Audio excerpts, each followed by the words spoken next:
Welcome to I dream. నేను Udayasri. Present మనతో పాటు స్టూడియోలో బొనిగెల సాల్మన్ రాజు గారు మనతో ఉన్నారు. Certified mutual fund distributor, PMS distributor. ఆయనతో మాట్లాడదాం. నమస్తే సార్. నమస్తే అమ్మా. సార్, క్యాపిటల్ మార్కెట్ అంటూ ఉంటారు కదా, ఇది కేవలం అంటే రిచ్ పీపుల్ కోసమేనా లేకపోతే ఏంటి? అందరికా? మంచి క్వశ్చన్ అమ్మా. ఉదయ చూడండి, ఇప్పుడు మనం ఏంటంటే ఏం చెప్తున్నామంటే స్టాక్ మార్కెట్కి మరో పేరు క్యాపిటల్ మార్కెట్స్. మన దేశంలో స్టాక్ మార్కెట్ అనగానే ఉన్న అపోహ ఏమిటి?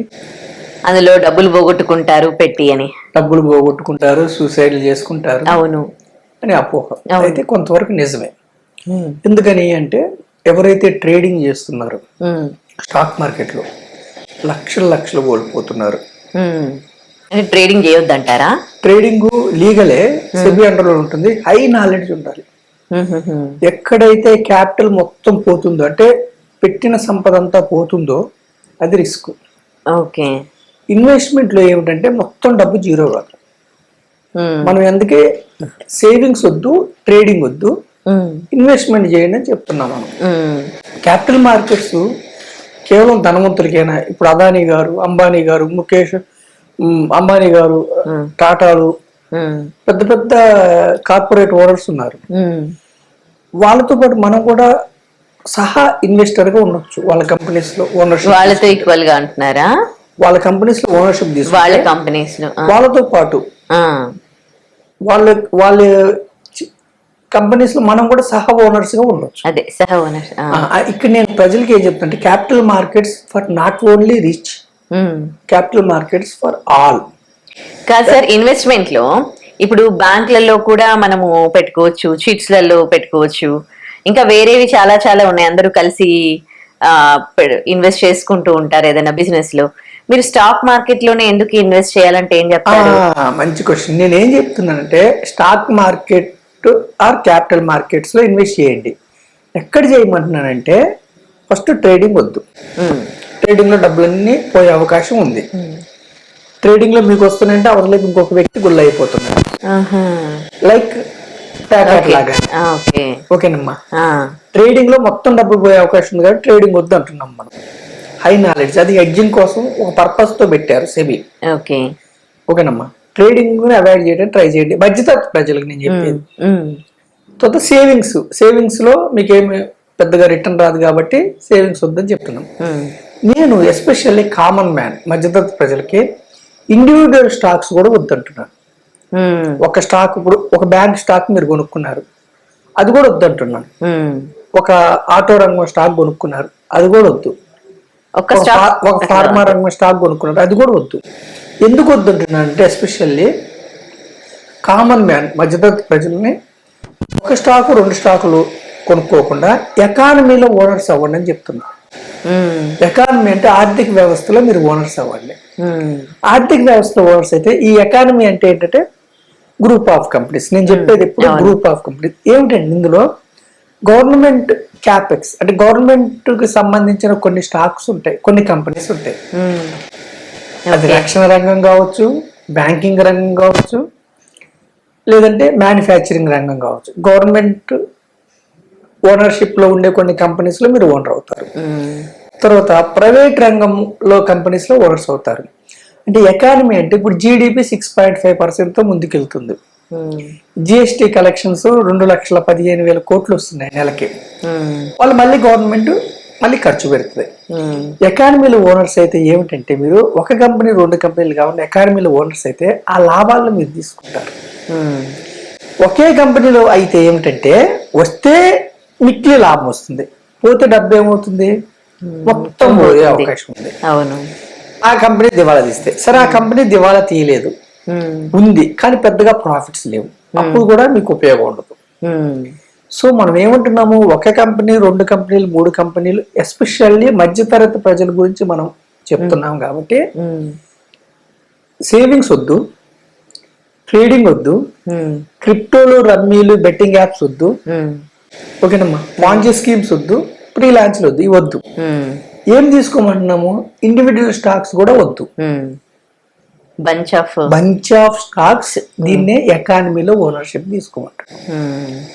అంటే క్యాపిటల్ మార్కెట్స్లో ఎకానమీలో ఓనర్షిప్ తీసుకుంటే ఏమైందంటే ఏ దేశ ఎకానమీ అయినా ఏ దేశంలో చూసుకోండి ఒక 1 year 2 years 3 years వెనకబడుతుంది. దీర్ఘకాలంలో ఏ దేశ ఎకానమీ అయినా ముందుకే వెళ్తుంది. ఎందుకని ఆ దేశ పాలకులు ఆ దేశ సెంట్రల్ బ్యాంక్ రిజర్వ్ బ్యాంక్ కావచ్చు, మనదైతే రిజర్వ్ బ్యాంక్, అమెరికా అయితే ఫెడ్ కావచ్చు, ఆ దేశ పాలకులు ఎస్పెషల్లీ ప్రెసిడెంట్స్ ఆర్ ప్రధానమంత్రులు ఆ దేశం ముందుకెళ్ళటం కోసం పనిచేస్తారు. ఆ దేశ ప్రజల సంక్షేమం కోసం పనిచేస్తారు. ఆ దేశం అభివృద్ధికి వెళ్ళటం కోసం అందుకే నేను గంప గుర్తుగా ఎకానమీలో ఓనర్షిప్ తీసుకుంటే దీర్ఘకాలంలో కామన్ మ్యాన్ ధనవంతుడు అవుతాడు, షార్ట్ పీరియడ్ లో అవ్వడు, దీర్ఘకాలంలో ధనవంతులు అవుతారు. సో మనం ఏం చెప్తున్నాం అంటే ప్రజలకి మీరు నష్టపోకూడదు అనుకుంటే గ్రూప్ ఆఫ్ కంపెనీస్ లో మీరు ఓనర్స్ అవ్వండి, కన్జ్యూమర్ గా గానీ ఉండొద్దు.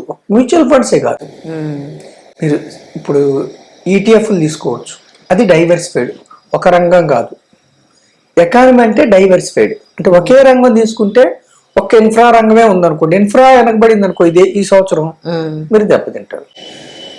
ఒక 10-15 రంగాల దీన్ని ఎకానమీ అంటారు. దీని జీడిపి దీని మీద బేస్ అయి ఉంటుంది. ఓకేనమ్మా. సో మనం ఏం చెప్తున్నామంటే నాట్ ఫర్ సింగిల్ స్టాక్ వద్దు, ట్రేడింగ్ వద్దు, సేవింగ్స్ వద్దు, క్రిప్టోలు వద్దు, బెట్టింగ్ యాప్స్ వద్దు, ఎకానమీలో ఓనర్షిప్ తీసుకోండి. మధ్య తరగతి ప్రజలు ఎస్పెషల్లీ మన ఎపిసోడ్ ద్వారా వాళ్ళు బాగుపడాలి. ఒక 10-15 years లో అంటే ఎంతవరకు నుంచి ఎంతవరకు ఇన్వెస్ట్ చేయొచ్చు ఇందులో? 100 rupees నుంచి కూడా ఇన్వెస్ట్ చేసుకోవచ్చు, నెలకి 100 రూపాయలతో. ఈ ఎకానమీలో ఓనర్షిప్ అనేది మీకు రెగ్యులేటెడ్, అంటే మీ డబ్బు తీసుకొని పారిపోవడానికి లేదు. అది మ్యూచువల్ ఫండ్స్ కావచ్చు, ఈటీఎఫ్లు కావచ్చు, ఇండెక్స్ ఫండ్స్ కావచ్చు. మార్కెట్లో సింగిల్ స్టాక్ కాకుండా గంప గుర్తుగా పెట్టమంటున్నాను నేను. ఇక్కడ ఫ్రాడ్ జరగదు. మీకు ఏమవుతుంది ప్రజలు అర్థం చేసుకోవాల్సింది, రిస్క్ ఉంటుంది. రిస్క్ అంటే ఏమిటి, మీ 100 రూపాయలు 90 అవుతుంది, 80 అవుతుంది, 70 అవుతుంది. కానీ ఏ దేశ ఎకానమీ రెసిషన్ వచ్చిన తర్వాత మళ్ళీ బూస్ట్ అవుతుంది. ఐఎంఎఫ్ దగ్గర లోన్ తీసుకోవటం వల్ల కావచ్చు, అదర్ దేశాల దగ్గర లోన్ తీసుకోవటం వల్ల కావచ్చు, వాళ్ళ యొక్క ఎకానమీ దెబ్బతిన్నప్పుడు మళ్ళీ ముందుకెళ్ళటం కోసం ప్రయత్నిస్తారు. ఇప్పుడు చూడండి, మన దేశము ఎక్స్టర్నల్ ఫ్యాక్టర్స్ వల్ల కొంతకాలం క్రితం అంటే యుద్ధం వల్ల మన యొక్క రూపాయి విలువ పడిపోయి 96 వరకు వెళ్ళింది. అంటే డాలర్కి అగెన్స్ట్ గా రూపాయి. ఆ రూపాయిని బలపరచడం కోసం మనం ఏం చర్యలు తీసుకున్నాము, బంగారు ఇంపోర్ట్స్ తగ్గించాము. మన ప్రధానమంత్రి గారు చర్యలు బంగారు ఇంపోర్ట్స్ మీద సెస్ చేసి తగ్గించమన్నాము. క్రూడ్ ఆయిల్ వాడకం తగ్గించడం కోసం ఎలక్ట్రిక్ వెహికల్స్ కి ఊతమిస్తున్నాము. ఓకేనమ్మా. ఇది కాకుండా FCNR డిపాజిట్స్ అంటే బయట ఉన్న NRIలు మన దగ్గర నుంచి డాలర్స్, ఇప్పుడు ఇంతకుముందు ఏమైంది, ఇంపోర్ట్స్ వల్ల మన దగ్గర నుంచి డాలర్స్ బయటికి వెళ్ళి రూపాయి బలహీనపడింది. కాబట్టి FCNR డిపాజిట్స్ అంటే NRIలు డిపాజిట్ చేయటం వల్ల ఇప్పటికే $36 billion వచ్చినాయి. అంటే మన ఇప్పుడు అరౌండ్ $690 billion తో ఉంది. అంటే కొన్ని రోజులకి మళ్ళీ రూపాయి డాలర్ కి విరుద్ధంగా 90కి వచ్చే అవకాశం ఉంది. మళ్ళీ FIIలు ఫారిన్ ఇన్స్టిట్యూషనల్ ఇన్వెస్టర్స్ వెనక్కి వస్తున్నారు. అంటే కంపగుర్తుగా మీరు ఎకానమీలో ఓనర్షిప్ ఉంటే దేశ ప్రధానులు కానీ, రాష్ట్రపతి, ప్రెసిడెంట్స్, మిగతా దేశాలు అయితే ప్రెసిడెంట్స్, మన దగ్గర సెంట్రల్ క్యాబినెట్ కానీ, రిజర్వ్ బ్యాంక్ ఆఫ్ ఇండియా కానీ, ఆ దేశం యొక్క స్టాక్ మార్కెట్, క్యాపిటల్ మార్కెట్స్ ముందుకెళ్ళటానికే ప్రయత్నిస్తారు, ఎకానమీ ముందుకెళ్ళటానికే తీసుకెళ్తారు. ఎవరున్నా, ఏ పార్టీ ఉన్నా కానీ. సో ఎకానమీలో ఓనర్షిప్ ఉంటే షార్ట్ టైంలో మీకు నష్టపోయే అవకాశం ఉంది. దీర్ఘకాలంలో మీరు పెద్ద పెద్ద కంపెనీ ఓనర్స్ లో గవర్నమెంట్ ఆఫ్ ఇండియా సహ భాగస్వామిగా, సహ ఓనర్షిప్ తో పెద్ద పెద్ద కంపెనీస్ లో సహ ఓనర్షిప్ గా మీరు ముందుకెళ్ళడానికి అవకాశం ఉంటుంది. కాబట్టి ప్రజలు నేను capital markets are for all, పేదవారికి, మధ్యతరగతి వారికి వరకు. కాబట్టి మీరు కూడా క్యాపిటల్ మార్కెట్స్ రండి, కానీ సింగిల్ స్టాక్ కాకుండా గ్రూప్ ఆఫ్ కంపెనీస్ ద్వారా రమ్మని నేను మీ ద్వారా ప్రజలను ఎడ్యుకేట్ చేస్తున్నాను. Right. Thank you so much for valuable suggestion sir. Thank you, Amma. And for more videos, please subscribe to iDream. Please subscribe to iDream. Please subscribe iDream. And please subscribe to iDream. For more videos, subscribe to iDream. please like, share and subscribe to the channel. Congratulations, iDream. Subscribe to iDream. Subscribe to iDream. So subscribe to iDream Media. iDream team అందరికి huge congratulations. Please subscribe iDream Media. Please subscribe to iDream. Subscribe iDream. Please subscribe to iDream. iDream అంటే నా కళల channel subscribe చేసుకున్న నోరు తిరుగుతలేదు, మీరైతే గంట గుర్తు కొట్టండి. For more such videos, please subscribe to iDream. Subscribe to iDream. Please subscribe to iDream. Please subscribe iDream Media. Please do subscribe to iDream. Please subscribe to iDream Media. For best entertainment and information, please subscribe iDream. And don't forget to subscribe to iDream.